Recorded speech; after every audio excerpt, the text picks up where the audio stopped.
Good morning, and welcome to Dualitea. I'm your host, Ash, and today's topic is honesty and grace. So,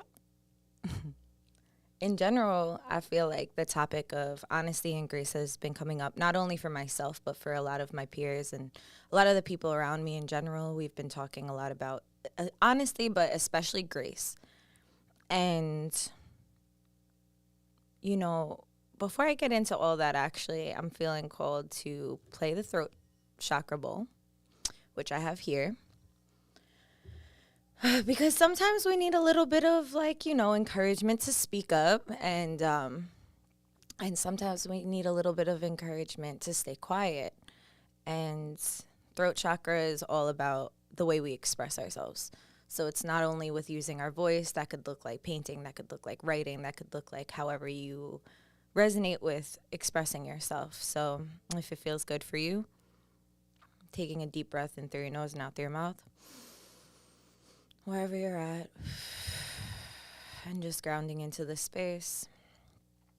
And if you're open to it, receiving these vibrations from this bowl, I put the intention of helping us to clear this chakra, helping us to get acquainted with it, to listen to ourselves, listen to others actively, and to speak up when we need to have the courage to do so. And after doing so, having the courage to, whether it is to stay quiet or, express yourself in another way. And may that come to you easily and with grace. I hope.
Just taking a moment to feel into your fingers, wiggle them around, move your shoulders around, kick your feet, Stomp your feet on the floor if you can reach it.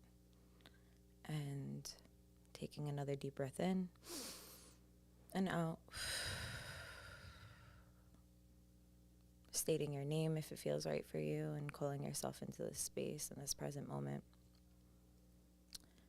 And then opening your eyes if you close them and returning back to the space. And yeah, it's interesting how vibration can transcend time and space. It was also interesting how it affects matter.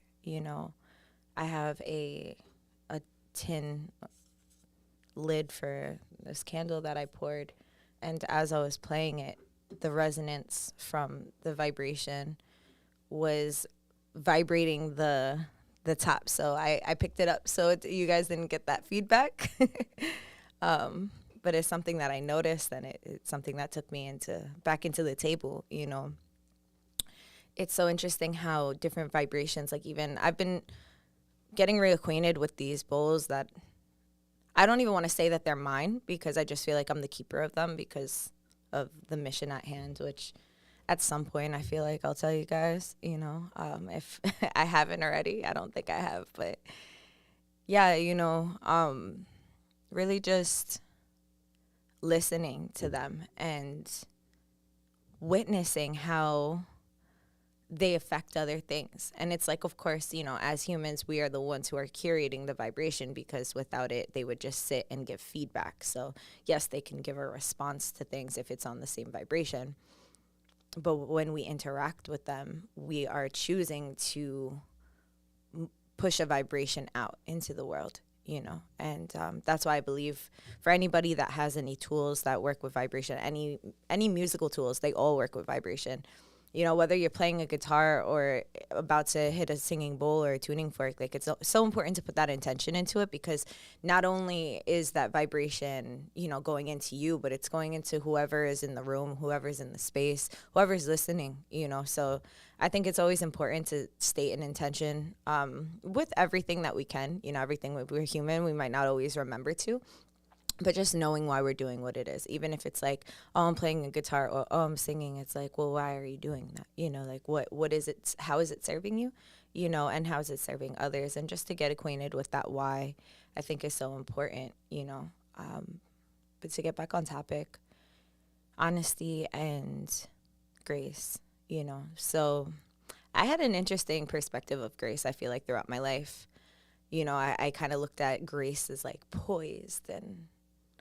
I don't know, I just think of like a swan, like something super like clean and elegant and graceful. And I never really had that in my vocabulary so much because I'm kind of spastic and a little awkward.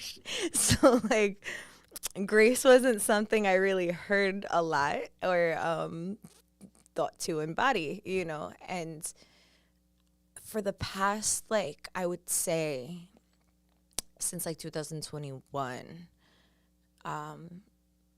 like past 2 years, grace has just been coming up, and it's been offering me a new perspective of it. And my interpretation of grace at this point of my life is being able to navigate things with patience and love, and being able to be grounded while simultaneously flowing. Grace to me is a movement. It's not really like a place. It's a movement. It's how you navigate through things. And I feel like Creator has granted me many different scenarios recently to tap into what grace looks like for me. And I believe that it's a cool space to be in, when you can be amongst, whether it's chaos or uncertainty, the unknown, or, fear, curiosity, excitement even. It doesn't have to be all on the spectrum of negative. It could be on the spectrum of positive too, and navigate with grace is like just, I feel like it's understanding why you're around whatever the scenario that is unfolding. Like understanding your part in it, but not being sucked into it, and that's my interpretation of grace. I think that grace is misunderstood for being easy. I don't, my experience is, with grace is not that. It's not necessarily easy, at least for me.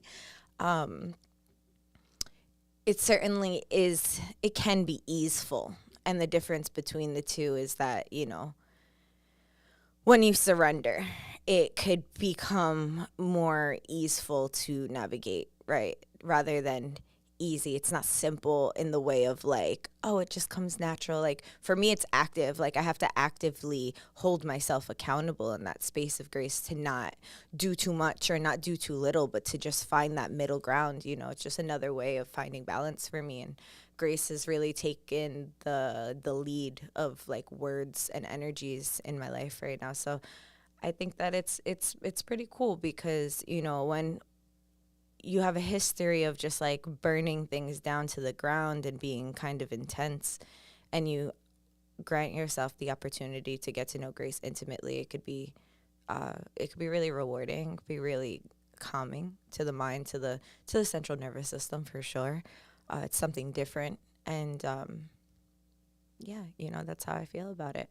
And honesty, I had a question prompt like, how do you know you're being honest with yourself? And for me, when I'm not being honest with myself, there is like such a war going on within my whole being. It's like 300 Sparta, like in my heart, in my mind, like going back and forth, like this, or maybe that, or maybe this, or maybe that. And like, when I'm honest with myself, it's like a whistle gets blown. It's like everything just stops. Everything just stops. All the chaos just stops, and it was like, what? What'd you just say?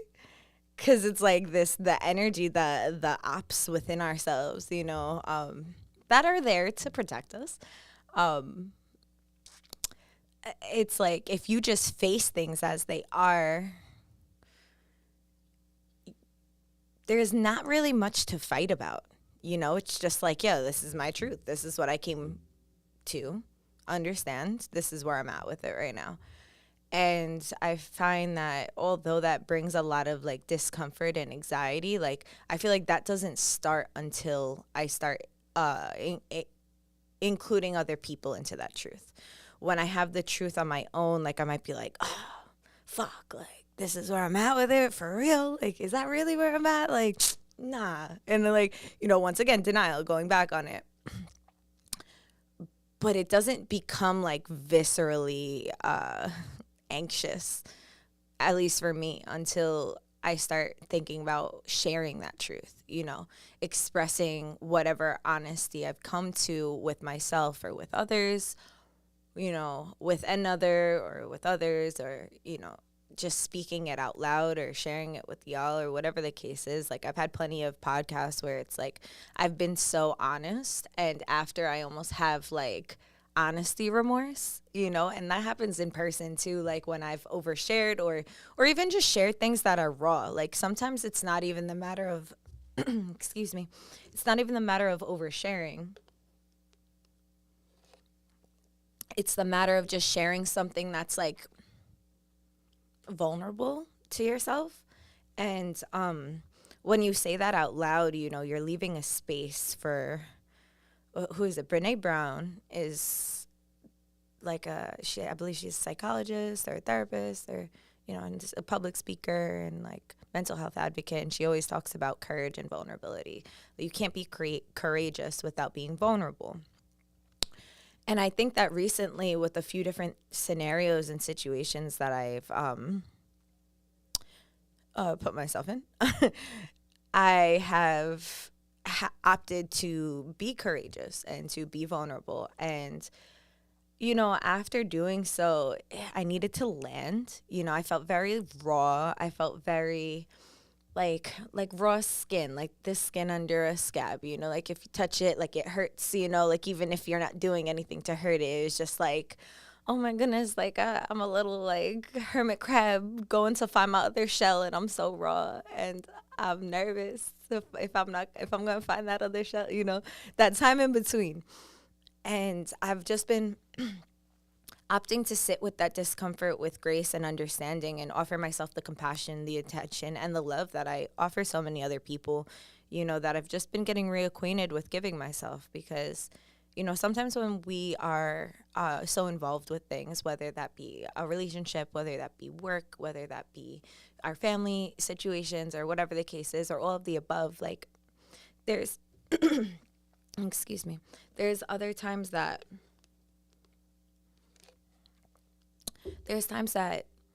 we like get disconnected from ourselves a little bit because we're just like operating from a space of doing what needs to get done in front of us, and not really giving ourselves that attention that we might give one of our friends or somebody who might call us and be like, hey, I need you. And, sorry, I keep on getting hoarse and I'm like going all on the mic. So excuse me 1 second. Let me like actually take a decent sip of tea and slow the fuck down.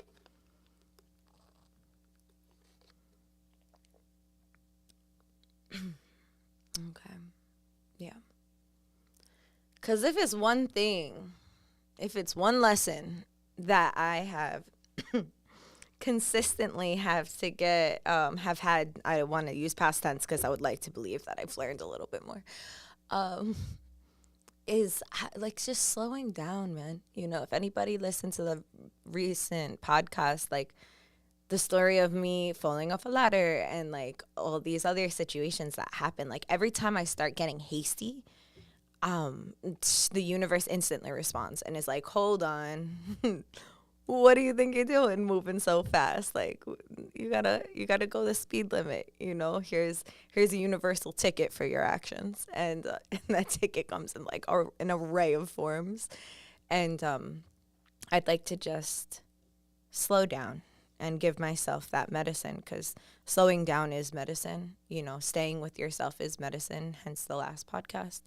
And giving yourself the grace of time to do whatever it is that you need to do. Some things may take a day, some things may take a week, some things may take a year, some may take 5 years, and others may take 10 years. Some things may take a whole lifetime. Some things might not even be done in this lifetime.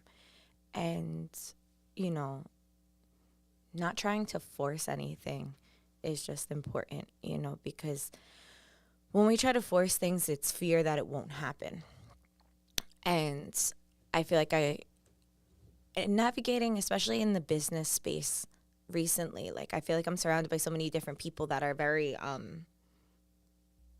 forceful. They're like, you got to go out and get it. It's the only way. It's this, it's that. And it's like, I believe that's there's truth in that. Like, you do got to go out and get it. Like, you do got to put yourself out there. You do got to do the work. Like, that's important.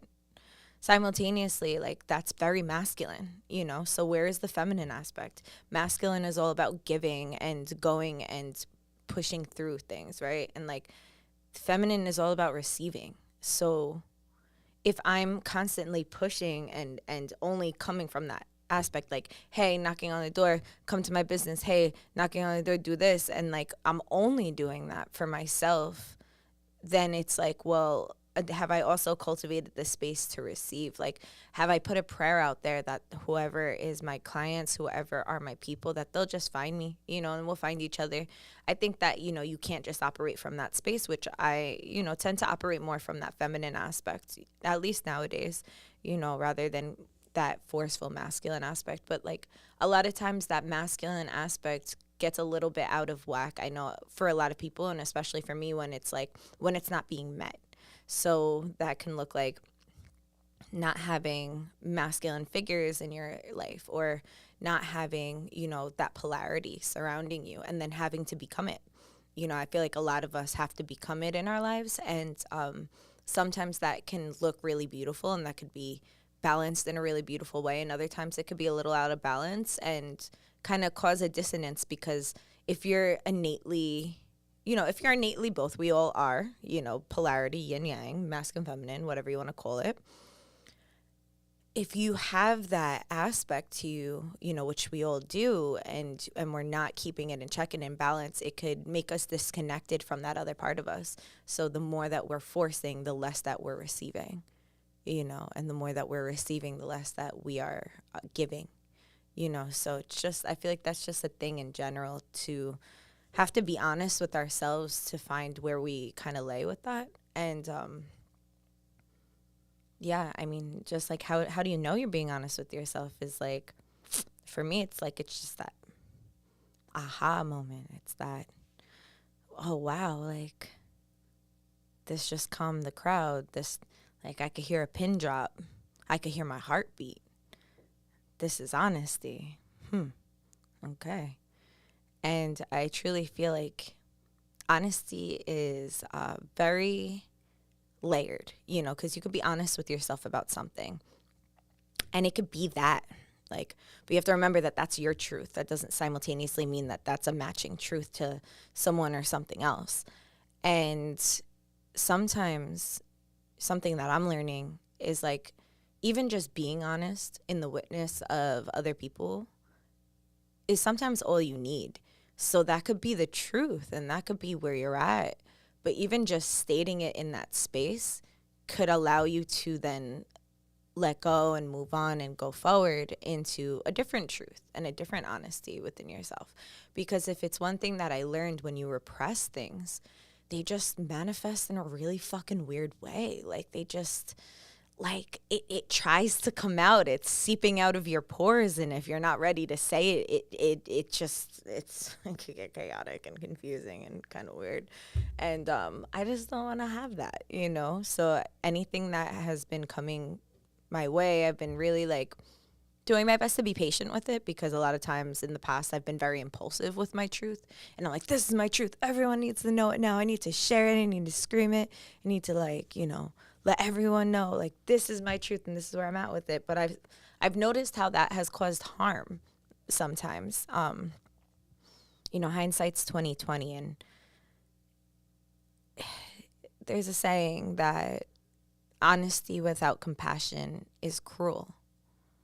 And I don't want to be cruel. I don't want to be cruel to myself. I don't want to be cruel to others. I just want to find a way to be transparent. And, I had Alejandro on here, and he's a psychotherapist, and that's something that he spoke about. I'm not sure if he spoke about it on the show or if he just spoke about it in general when we had time together. And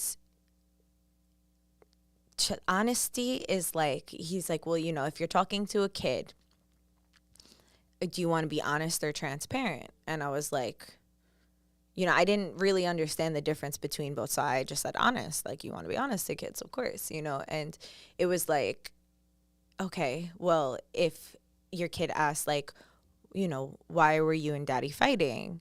And the honest answer is, daddy was mad that I wasn't giving him any, like, cheeks in the nighttime. Maybe don't be that honest, like, he was like, that's the example he used. He was like, but if you're being transparent, you can be honest without disclosing things that might be unnecessary to drive the point home.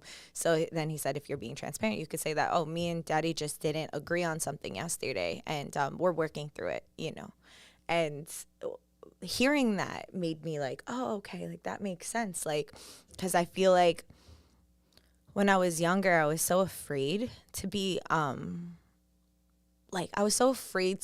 honest about certain things, because just fear of being perceived, right? Like, how are people going to take this if I'm honest? Because anytime I'd show, like, honesty, people would be like, ooh, what? Like, and, like, have such strong reactions to that honesty that I started, like, masking myself. And although it was still true to, like, who I was, what I wanted to wear, like, what I thought and stuff like that, there are certain things that I just didn't share. And then the flip side happened when, like, I had major trauma happen to me when I was 17. And, like, when I was put in a position where, like, my honest reality, the cruel and honest reality of my life was broadcasted, I was like, well, if a newspaper has the ability to do that, like, I'm just going to do that for now on. I'm just going to take the control. It was a control thing, like, I'm just going to be in control. And then moving forward with any other thing that would come up that was like, this is my truth and I feel it passionately, whether it hurts anyone or not, I wasn't thinking of it like that, but, like, I was like, this is something that needs to get out there. And if it's going to get out there either from you or from me, it's going to come from me and it's going to be the truth. And, you know, I was watching this movie recently. I was watching The Lion King too, you know. Shout out to my nieces. Also, shout out to my niece Lena for making me this beautiful necklace that grants me 3 wishes. So that's special. Stay in tune. You know, maybe you'll have the beautiful opportunity to purchase one of her incredible products. I love her little business that she's creating. And yeah, getting back to it, it's like I was watching Lion King with them because it was the first time they watched The Lion King. I didn't watch the first one with them, but I watched the second one with them. I had came upstairs to, like, you know, talk to my sister and, like, see my nieces, and they were watching. I was like, oh, I'll watch it with you. And, like, there's just a moment. There's a lot of moments in that movie, first of all. I hadn't watched that movie. I can't even tell you how long. Like, probably literally since I was a kid. I just haven't watched that movie.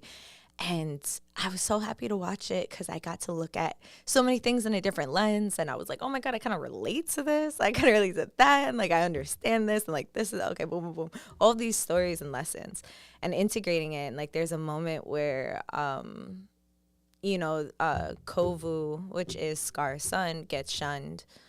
He gets exiled from the Pride's Land. And, you know, I was, like, reflecting because it reminded me of a scenario that happened in my life. And I was just like, damn, like, I don't want to do that to people, you know, because I can, if I get pushed to a certain point, my transparency has certainly become honesty, and that honesty has certainly been very cruel.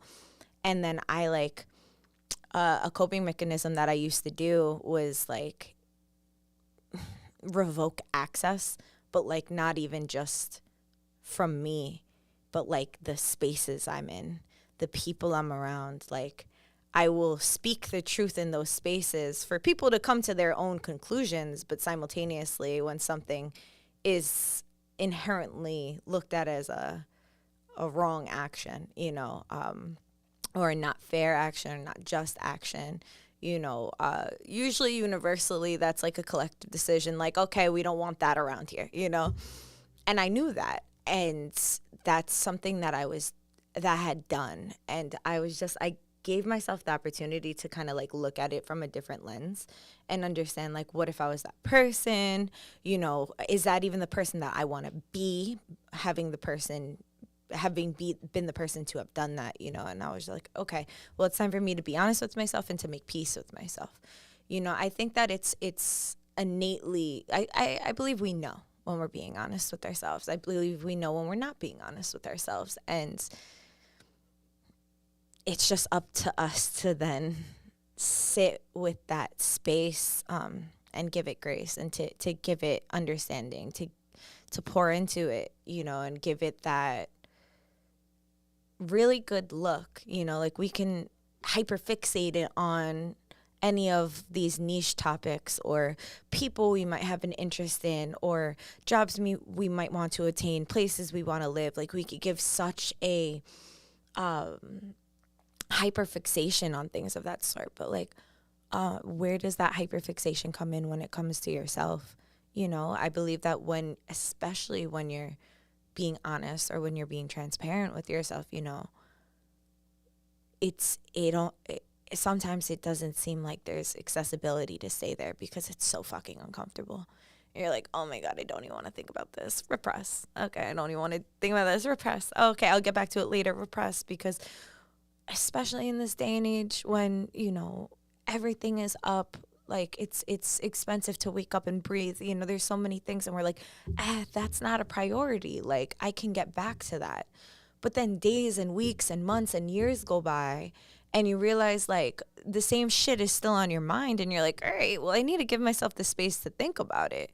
And then after you become honest with yourself, you have to really get honest, like, okay, like, what do I do with this now? Like, now that I've come to this over and over and over and over again, like, what do I do with it? You know, whether it's something within yourself, whether it's something within another person. Like, I feel like I've just had, like, so many collective of things recently in the past 2 months that, like, few months, actually, even prior to that, that I've had to, like, just revisit from like a long time ago, also revisit from things that are like right now and things of that sort, and just like look at them and be like, oh, okay, what am I going to do with this? Like, if I know that I struggle when I'm repressing something, that like I tend to emotionally gravitate towards certain things, whether that's certain kind of disassociations or comforts. You know, if I'm more prone to, if I'm a porous person, like for me, I'm a very sensitive person. Like, as much as it's just I am. That's an innate truth, and the people and the company that I keep affects me. Like, I know that to be true. So when I notice that the people and the places and the company that I'm keeping and the things that I'm doing are bringing different mechanisms out of me that I'm not the most happy with, I have to get real with myself. Well, and not blame anyone around me, more so just like, okay, well, what is making you eat more? Well, what is making you spend more? Well, what is making you sleep more? Well, what is making you evade more? Well, what is taking you away from the innate truths and the ways that you want to live? Because if things are making you step outside of your integrity, like, I don't believe that those things are necessarily for you. And it's like, that can be an uncomfortable truth to come to terms with, because it's like you see yourself in places, you see yourself with people, you see yourself in spaces that you have a perspective, you have a perception on that, yeah, this is good for me, or yeah, this feels good. But just because it feels good doesn't mean it is good. Like, pay attention to the things that you neglect. Like, if it's something that I've also noticed is like, especially also with like spirituality too, like for me, like it's such a center role in my life. And like, when I notice that I'm stepping away from like being as conscious with my consumption, not only food, but my mental consumption, and like, what am I focusing on? What am I feeding? What am I starving? And shout out to my friend Eman. Like, he put me onto this book. It's called The Art of Communication. And it talks all about communication is what you feed and what you starve. And like, to learn that dynamic, to get intimate with actively listening and speaking. And when speaking, taking a deep breath in and out, and like returning home to yourself, and then really giving yourself the space to speak from your heart rather than just coming from your mind. And I believe that that is applied to everything, because it's like, we're not only having communication when we're verbally speaking, we have communication with things all around us. Like, body language is like, what is it, like 70% of our communication, something like that. Us moving and breathing and thinking, that's all communication. Communication with ourself.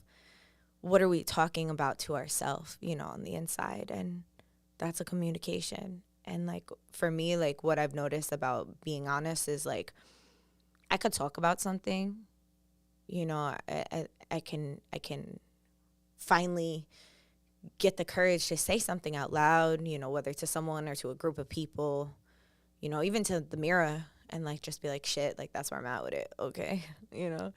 But now, what is the willingness to do? What is the action after you state something? Sometimes the action is non-action. Sometimes the action is to let go and to have non-action, which I'm getting intimately acquainted with at this time. And like, then there's other things that are like, okay, yes. Like, there's different habits and stuff like that have been coming up that I'm like, okay, I understand why you came back. I understand why you exist, because I'm having this like 7-year cycle thing happen, where it's like things that were happening 7 years ago or so kind of happened again in a new way for me to revisit, because clearly there was something I missed. And that's okay, because I'm just learning. And with that, I'm learning how to, really structure what self-care looks like for me now, and in this time of my life. I have different wants, I have different priorities, I have different needs. Like, I'm 27. Like, 7 years ago, I was 20. I was just a little bean doing my best to figure shit out, and I also had a fluctuation of like purchasing a lot of things and emotionally eating, and like these different things that were coming. And like, it's so weird, because like, for me, it's like, especially when it comes to my relationship with weight and gaining it and losing it and food and eating it and things of that sort. Like, I've been so aware of what poisons our body, and the different foods and like where to source them and how to source them and what ingredients aren't great for us, and like going to farmers markets and planting things and getting acquainted with that stuff. And it's like, it's not that I've thrown all of those things out. It's just that sometimes it's the matter of, I believe for myself, it's like, if I'm really getting honest with myself, here and being live and like whatever the case is, whenever you listen to it. But like, if I'm really being honest with myself, I don't think it's the matter of, knowing. I think it's the matter of embodying. The thing that I have struggled with has been the discipline. Like, I have discipline. I'm really good with discipline in certain areas, and in other areas, the discipline, it's the application, right? And I've been saying, for some time, and I've been saying on quite a few podcasts, is like, the year for me, for this year, is like, the whole theme is like application. Okay, like you've studied. Like, girl, you've studied, you've read, you've traveled, you've learned, and there's so much more to learn. You'll never stop learning. But the time is now to apply and have it be for you, and only for you, not because of someone else, not because of something else. Have it being generated from myself. And like, when we are our own motivators for certain aspects in our life, when it's not the relationship we're in or the relationship we want or the job we want or the image we want to look like, when it's just like, I want to do this for myself because I love me and I know it's healthy and I know it's what's optimal, I feel like it's a very real place to cultivate from. Simultaneously, it's I've noticed, at least for myself, it's a really hard place to remain disciplined in that way. But I feel like the more discipline I get comes with the more worth that I give myself, the more worthiness of, I deserve this. Like, I deserve this shit. Like, I'm an incredible person. I have a great heart. Like, I love me for real. Like, why wouldn't I want to give myself this beautiful array of fruits and goodness, and do my research to get my supplements and hop in saunas and open up my passageways and detox my parasites and do all these different things that are like, so important and prevalent in my mind, the research I've done on these things extensively for so many years. And it's like, well, I was doing them. Okay, well, what made me stop do them? Okay, now not getting caught up in that judgment, because I feel like that's where I also have struggled, is like when I stop doing things that I innately like and do for myself for health, and it's like I stop doing that because whether I end up in a relationship or whether I end up like working too many jobs or getting burnout, and then like I get angry. Like, the first response is anger, and I'm like, how did I let this pull me out of me? Like, are you serious? Like, I know what I need to do for myself. Like, now, and then, but instead of just doing it, now I have an emotion that I'm mad about not doing it, which innately makes you gravitate towards shame and anger and guilt and grief, and you're spiraling into the emotional aspect without the physical aspect. Some people, like, I used to have a little bit of a resistance, I could say, or like just very like an annoyance with humans that just centered the body without like the mind, the soul, the emotions, because I'm like, that's so imbalanced. Like, what the fuck? Like, we are all four of these things and more probably, and like, how can you only just center like doing what you think you need to do to physically be appealing without like taking into account that we store trauma in the body, and that's why people struggle with weight gain or weight loss in certain areas, or certain illnesses manifest in that way. Like, how could you like just throw your emotions aside and just like, oh, I'm just gonna do it, because that's not the space that I come from. That's my literal opposite, but at the same token, like, at this time I can give homage, I can give credit to that polarity, because just as sitting with my emotions and navigating through these extremes and intense tidal waves and things of that sort, and ebbs and flows in that way. Like, people can navigate that physically. Like, they can, do certain reps and like work through them and work through different aspects, whether they're conscious of it or not. When you're working out, like, you are definitely doing a lot of mental and emotional work. And whether that's being centered or not, it's something that's innately happening. So it's like, who am I to sit here and ridicule anybody for doing almost exactly what I'm doing opposite, And I've been sitting with that for some years, and then I go back and forth where I'm like, okay, boom, now I'm doing Zumba again, and now I'm working out again, and now I'm doing that. And it's like, old habits die hard, and humans are creatures of habit. And that's the first thing to go. That's the first thing to go when I start to get unbalanced and out of myself. It's like that. Those are the things that I'm like, that are the least important to me. And like, what I want to center, what I've been centering is like, not everybody innately feels connected to, like, I feel like I can read books and hear people talk about how to work out like over and over again, and like, it's just like, I don't know if it's my ADHD brain or like whatever the fuck, like, it's like another language, I need to like learn by physically seeing.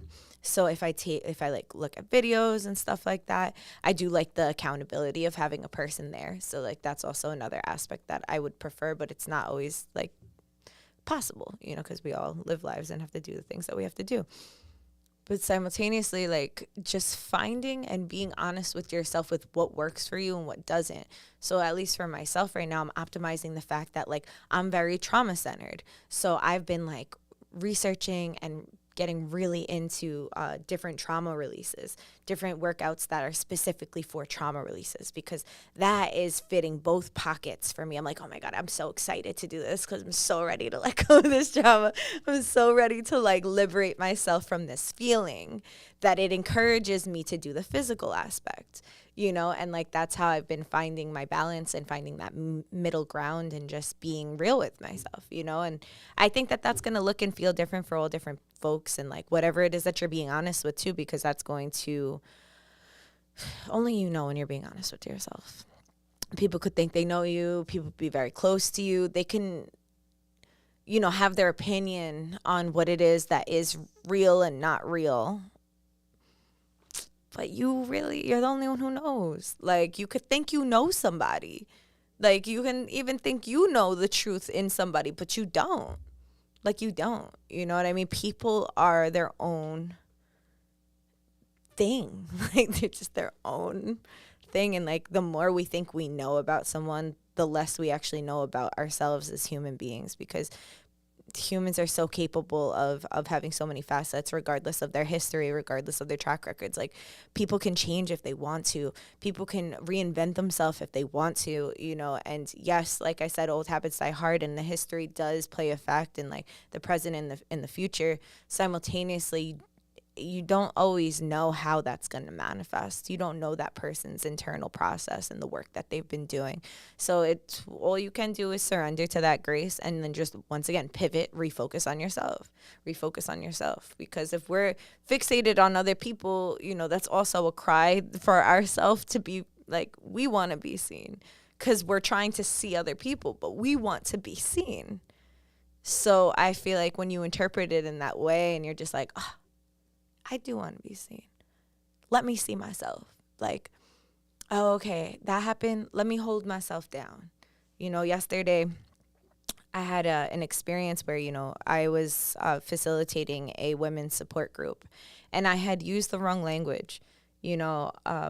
Sometimes I struggle with words. Sometimes I'm really good with words. It's funny like that. I could talk a million miles per hour. I could talk for days.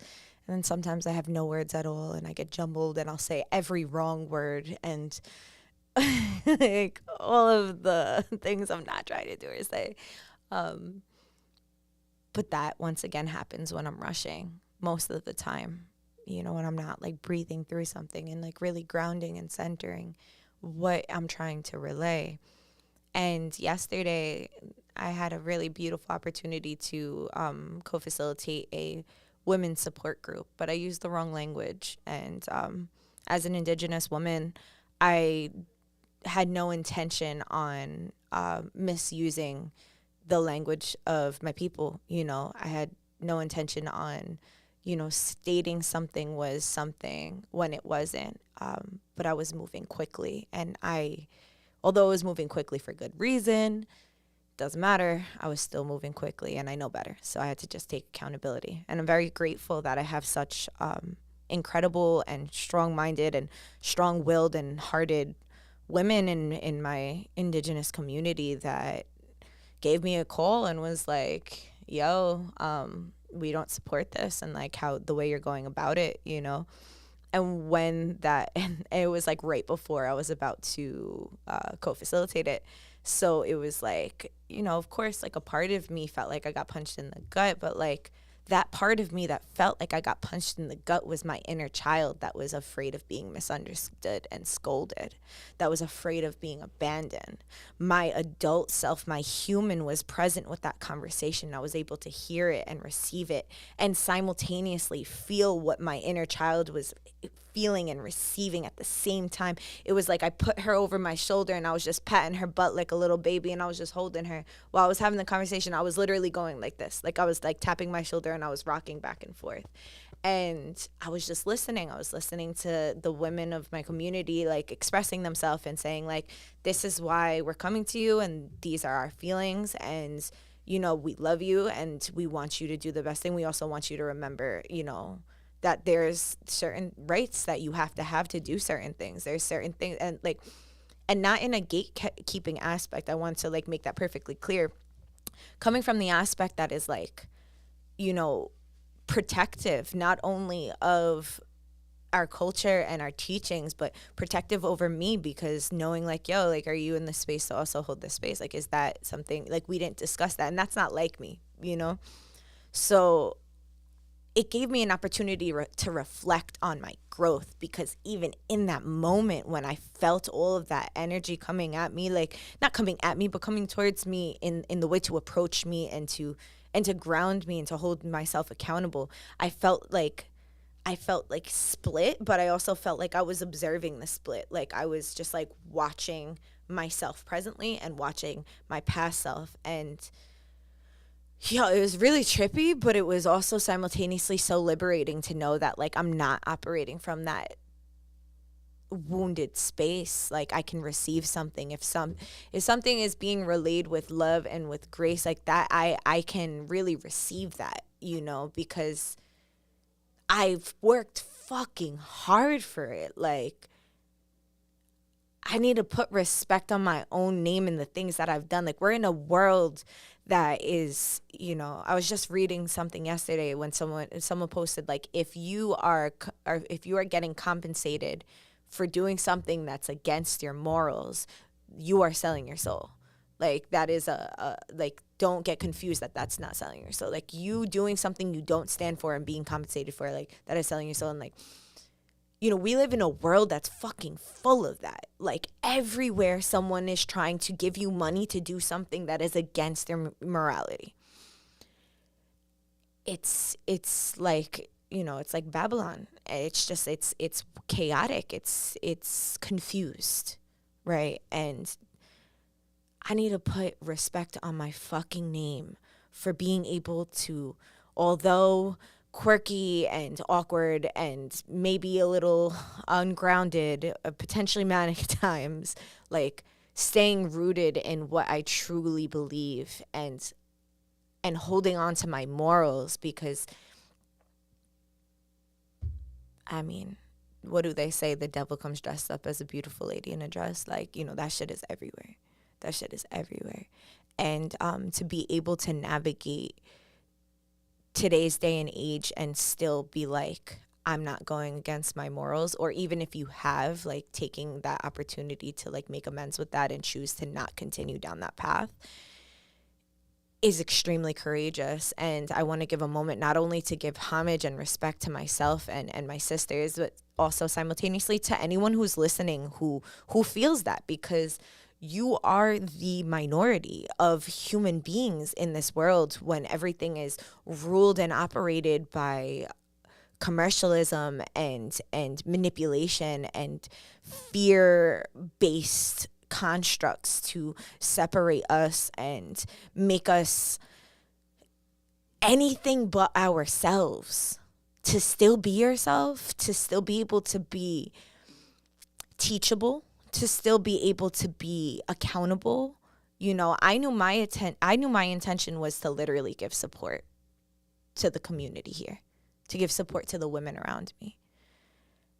That doesn't mean that just because I didn't relay that properly, that I have any right to then come at anybody for being like, yo, this isn't it. Like, this isn't, like, we didn't discuss this. This isn't, like, the way that we do things. And if you're a part of we, then, like, you need to see that.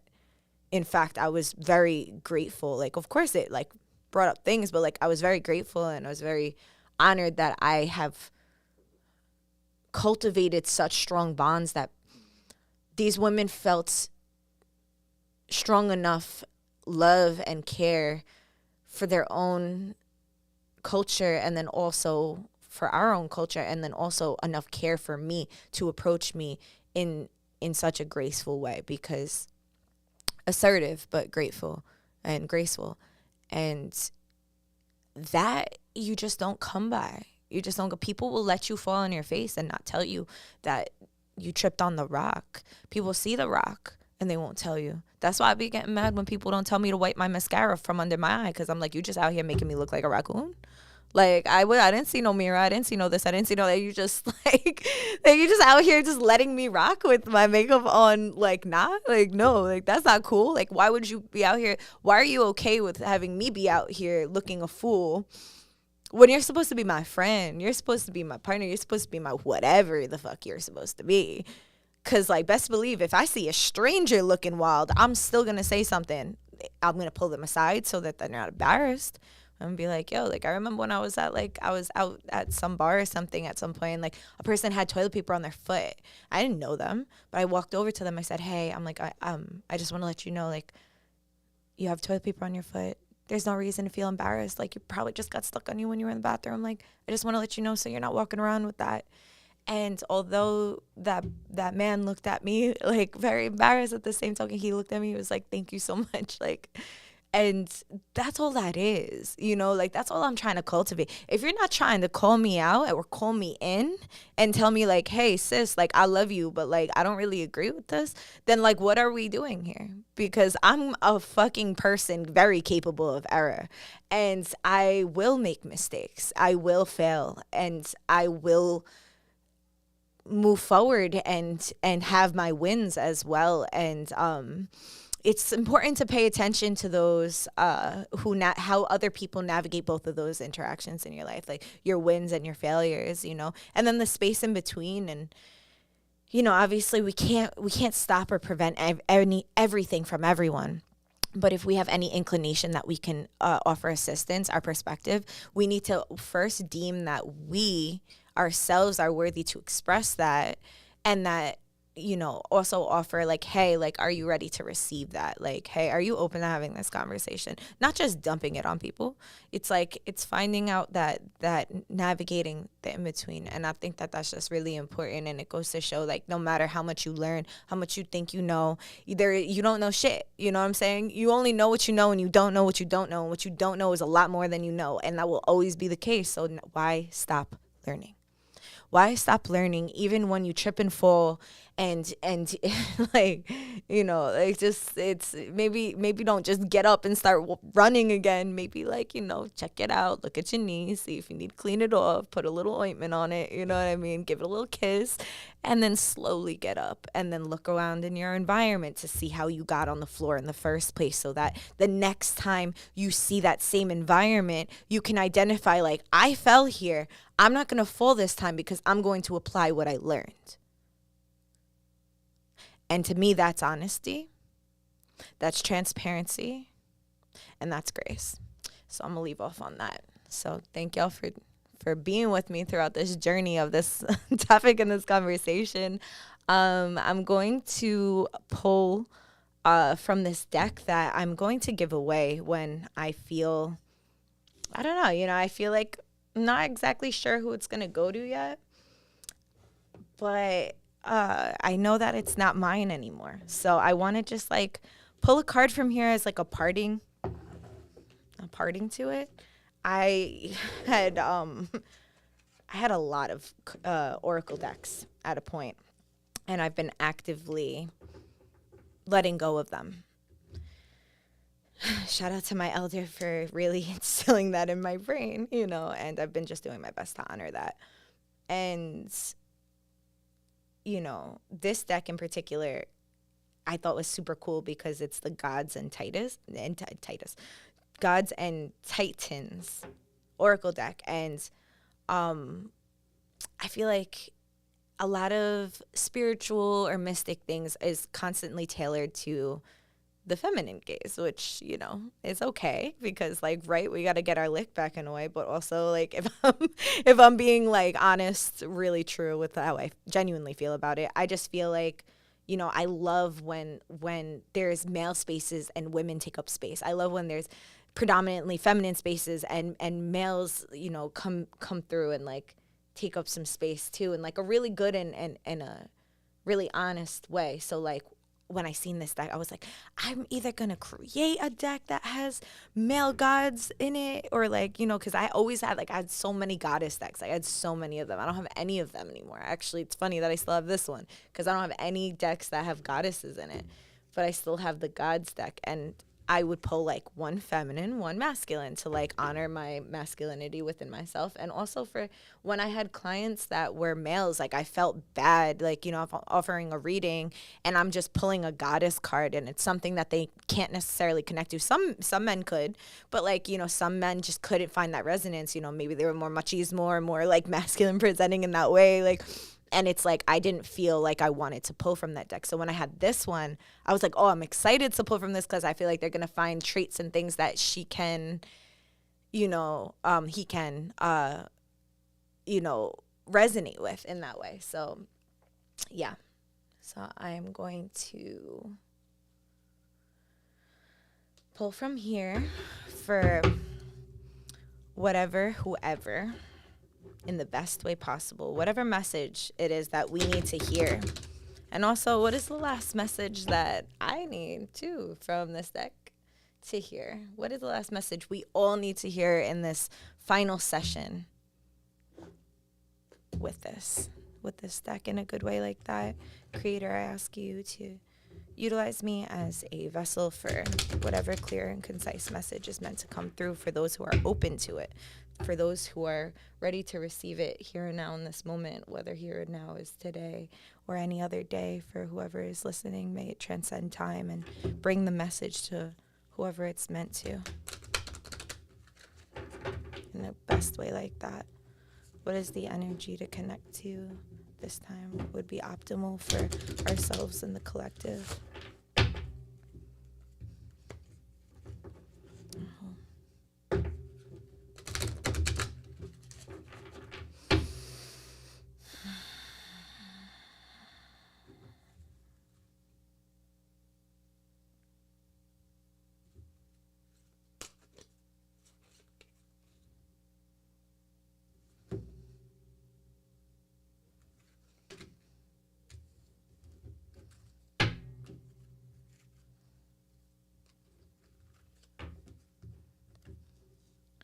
Garuda travel.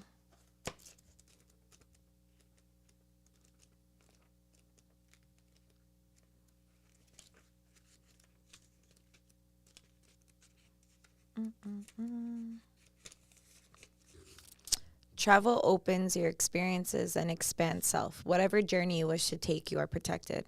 From the great golden egg, the bird-bodied god Garuda was born. The cosmic shock of the crack lit up the universe. He was so powerful, all beings included, all of the other deities shook in terror. Reducing his size and energy made him feel more friendly to the gods. Garuda flew from the heavens, delivering nectar.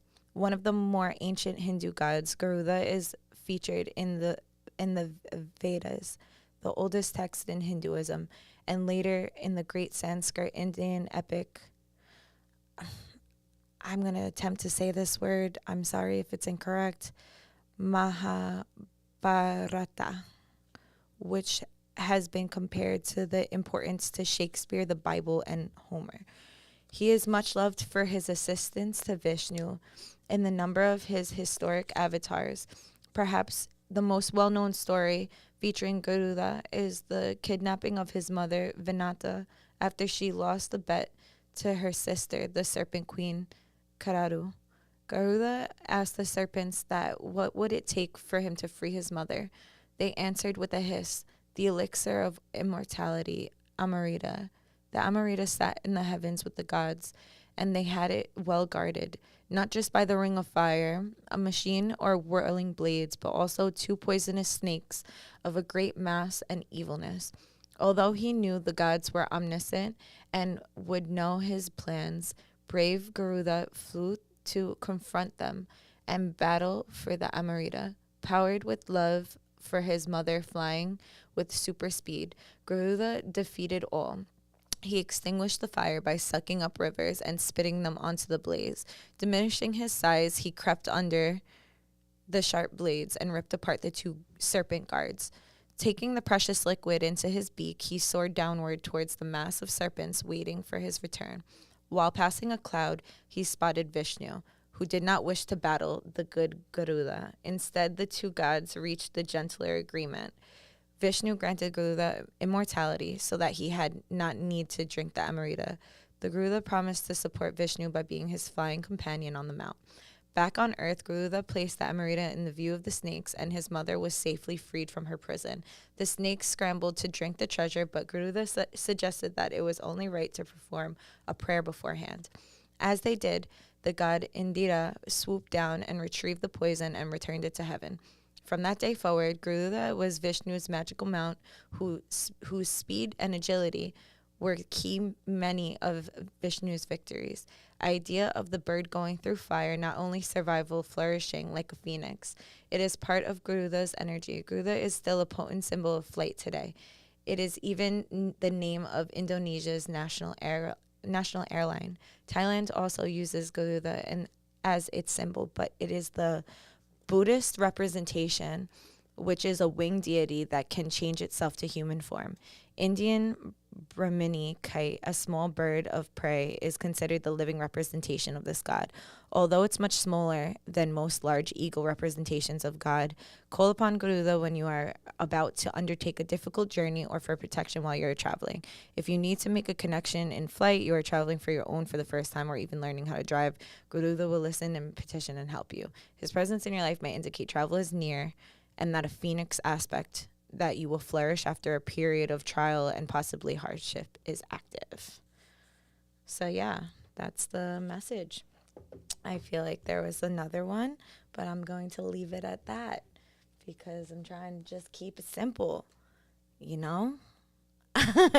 So how I depict this is, whoever is going through any trials and tribulations at this time, anyone who is experiencing different aspects in your life that may have to have you face certain things, that there is an uprise, there is a phoenix aspect, there is an energy that is coming out of it that you are traveling. Maybe you're going to travel physically, maybe you're going to go, maybe you're traveling as far as in your growth, maybe you're just moving forward, so receive that whatever way that's meant to be received for you. And I'm going to open up to, today's the 15th. Yeah? Okay. I'm in May. Let me go to March. Okay. March 15th. I went back to being an amateur in the sense of somebody who loves what she is doing. If a professional loses love for work, routine sets in. And that's the death of work of life. That's the death of work and of life by Ade Bethune. Did you ever meet a person who loves their work? To them, work is an expression of their energy, their creativity, and experience that gives them satisfaction, challenge, and fulfillment. At the end of each workday, they aren't tired. At the end of each work week, they aren't exhausted. How do you feel about work? How you feel about your work creates an attitude and influences the energy you bring to it. Your attitude can be invigorating. I love what I do. I'm excited about the work on a new project or tension producing, I deserve that promotion, or tension producing, I deserve that promotion. Why can't my boss ever show any appreciation for what I do? If only you've seen your work in the terms of your gain, what you can get from it, or how others can give you rather than how much you learn from it, grow from it, or even what you are helping to give others, then you are most likely to view your work as draining.